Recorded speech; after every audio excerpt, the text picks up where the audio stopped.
It was a cold evening, the kind that left a thin layer of fog resting on the streets and made the city lights blur into hazy glows. Daniel, a man in his late 30s, sat behind the wheel of his car. He had just finished a long day at work, the kind of day where every task seemed heavier than usual, and every conversation drained him more than he expected. He wanted nothing more than to get home, throw off his jacket, and sink into the quiet of his living room. Traffic was crawling as usual. The red lights stretched endlessly ahead, and Daniel's mind drifted in and out of thought. He tapped the steering wheel lightly, humming to the faint music playing through the speakers. His window was rolled halfway down to let in some fresh air, though the chill nipped at his skin. That was when he noticed her.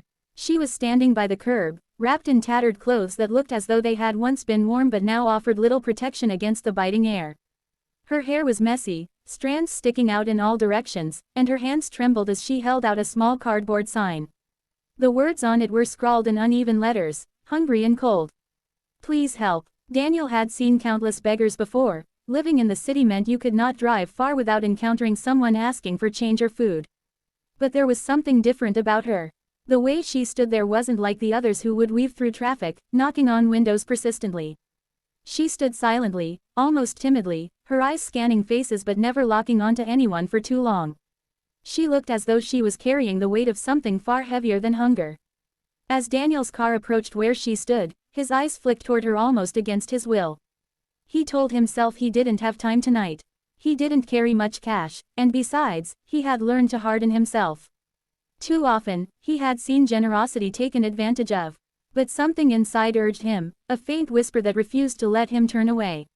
Against his hesitation, he pressed the button, and the window lowered with a soft hum. The woman slowly turned her head at the sound, and Daniel's breath caught in his throat. For a second, the world seemed to pause. The noise of traffic faded, the glow of headlights blurred, and all he could focus on was her face. Her face was pale, worn, and marked with the roughness of days spent outside, yet beneath the dirt and weariness, he recognized her. His heart thudded violently in his chest. He knew this woman, not just in passing, not from a fleeting memory, but from a place deep within his past, a place he thought he had locked away forever. It was Clara. Years ago, Clara had been someone he knew well. She was not only familiar, she had been unforgettable. Back in college, she was the girl everyone seemed drawn to, not because she tried to be, but because she radiated warmth. Clara had been the one who could light up a room with a laugh, who would listen to people when no one else cared. She was the girl who once sat across from Daniel in the campus library, sketching in her notebook while he pretended to study, secretly sneaking glances at her whenever he thought she wouldn't notice. They had shared classes, late-night study sessions, and even dreams of the future. She had talked about becoming an artist, opening her own studio, painting murals that told stories across the walls of the city. Daniel had admired her, perhaps even loved her in his own quiet way, though he never found the courage to tell her. Life after college took them on separate paths, and time, as it often does, erased her from the forefront of his memory. Until now, and here she was, standing outside his car, begging for help.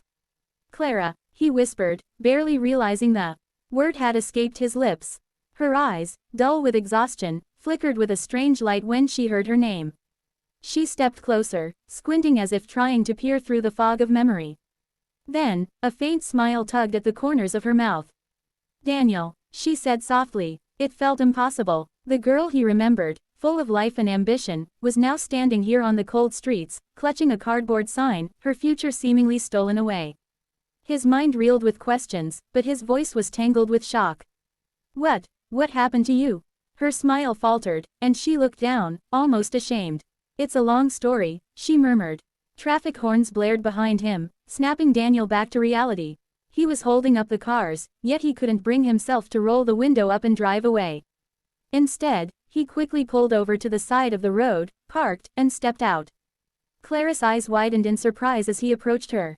"You shouldn't be here," he said, his voice trembling with disbelief. Clara hugged herself tightly, as if bracing against the cold and his words alike. "Life doesn't always turn out the way you think," she replied softly. He wanted to ask 1,000 questions all at once, but he stopped himself. Instead, he pulled out his wallet and handed her the cash he had. But she didn't reach for it right away. Instead, she looked at him with tired eyes and said, "Daniel, I don't just need money. I need someone to listen." And so, on that sidewalk, with the city rushing past them, Clara began to tell her story. After college, she had pursued her dream. For a time, it had been everything she imagined: painting murals, taking commissions, living in a small but vibrant apartment filled with canvases and brushes. But dreams, as she learned, were fragile. A sudden illness had taken her mother, leaving her drowning in grief and debt. She had tried to cope, tried to keep her work going, but the weight of bills and loneliness slowly crushed her. She fell in with the wrong people, people who promised her relief but led her into darker places. Addiction followed, clawing at her life until everything she built collapsed. When she hit rock bottom, the world turned its back. Friends disappeared, opportunities vanished. One by one, she lost the things that tethered her to stability: her home, her art, her sense of purpose. And now, she was here, reduced to asking strangers for enough change to eat. Daniel listened in stunned silence. His heart ached as he watched tears glisten in her eyes while she spoke. This wasn't the Clara he remembered, yet it was. Beneath the weariness and pain, her voice still carried the gentleness he had once admired. "Clara," he said finally, "you don't belong here. You can't stay like this." She gave a hollow laugh. "And where do I belong, Daniel? I tried, I really did, but the world doesn't let you go back once you've fallen this far." That night changed something in Daniel. He couldn't simply drive away and pretend he hadn't seen her. Something inside told him he had been given this moment for a reason. So he did what many wouldn't. He offered her a meal, a place to rest for the night.